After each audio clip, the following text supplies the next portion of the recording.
Hi, I'm Dawn Scott. Hello, and I'm Sid Scott. Sid and I came to Costa Rica over 4 years ago. This is what we fell in love with. And this is where we live, our condo. Soon after our arrival, we came across the darker side of this lovely country, the small, poor villages, overpopulated with sick and malnourished dogs. We decided then and there to do something to help. A spay and neuter clinic was the obvious solution. There is very little work here for the locals, and even less opportunities. The fortunate few work on farms, in hotels, or as maids and gardeners. Food, for example, is double the cost here to what it is in Panama. We organized our first clinic January 1999. Since when, we have organized over 1,650 operations. What started out as a spay and neuter program has developed into an outreach for the families and the communities. Everyone has benefited. We spend a lot of time in the villages between clinics, showing the locals how to maintain their pets' health. This includes simple things like available clean water for their animals, regular deparasiting, spending a little time each week deticking their pets. They soon realize that a clean, healthy animal is far more pleasant to have around. We are basically trying to make them aware of their pet. It's working. This will give you an idea of how our clinics are conducted. We first have to find a locale.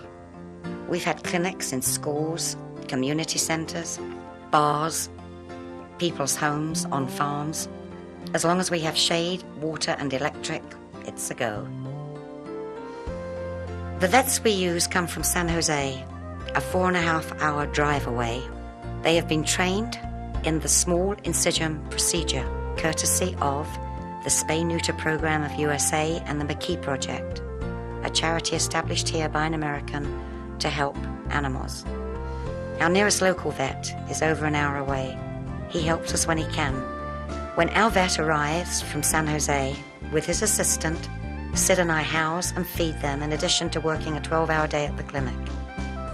This is draining.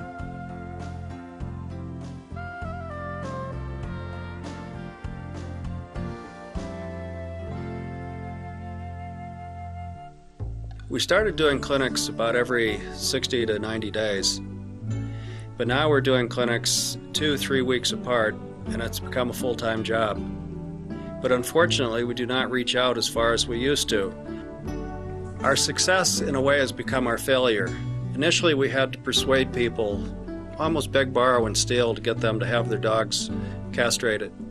They're coming up to us as we're taking dogs back, and the next clinic actually is arranged almost simultaneously as we return dogs. When we go back to remove stitches, more people come out, more problems come up, and this continues to grow. Our reach has been reduced to a much smaller area because the work has expanded so greatly. Our biggest problems, of course, besides overpopulation, are parasites. Worms infest the puppies and will eventually kill them unless they're treated. The bloated stomach is an example of this in this puppy. Second is skin problems, mange is the largest of which, and also fungus.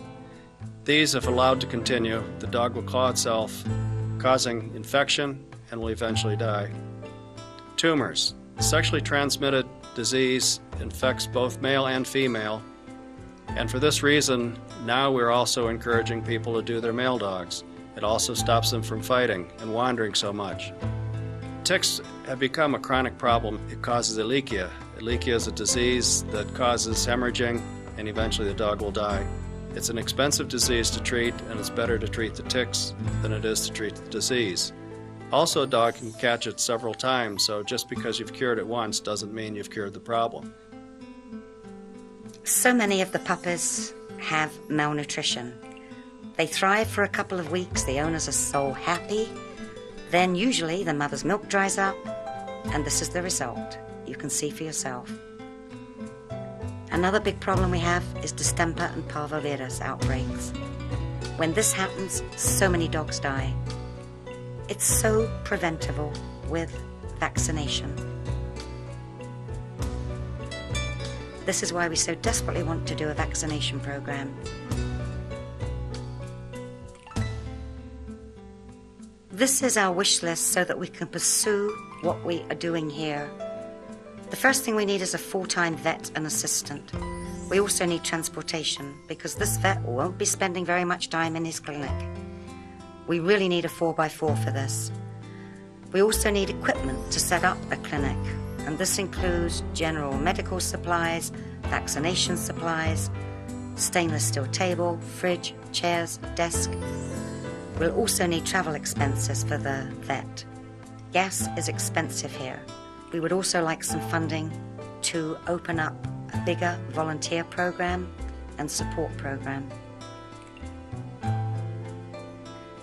In some ways, we feel privileged to be in a place where we can make a difference and help improve the lives of animals and their owners. We so want to continue our work here.